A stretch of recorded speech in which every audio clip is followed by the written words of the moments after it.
輪候做手術期間應該點樣解決 O 型膝痛嘅問題呢？長者退化性 O 型膝痛係軟骨磨損，行路時引發骨磨骨，導致膝頭蓋內側發炎腫痛。骨科治療方法初期嘅治療方案係打透明質酸、服食消炎止痛藥、接受物理治療等，暫時緩解疼痛。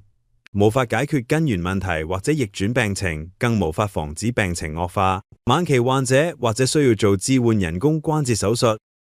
但隨住人口老齡化，相關醫療需求越嚟越大，對政府醫療體系帶嚟非常巨大負擔，使病人輪候做手術嘅時間越嚟越長，長達5至10年。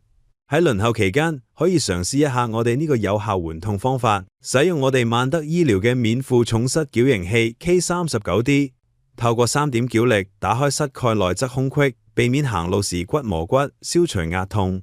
能夠減慢膝關節退化，甚至能夠逆轉病情。可見以下 X 光見證佩戴產品有效打開膝蓋內側空隙，同時可拉直病人嘅膝蓋。期望我哋嘅膝矯形器成為政府醫療體系中另一類治療或替代方案，輔助社會減低醫療體系嘅壓力及有效幫助病人舒緩輪候手術時嘅痛苦。若果對我哋嘅產品有興趣，歡迎透過以下方式聯絡我哋。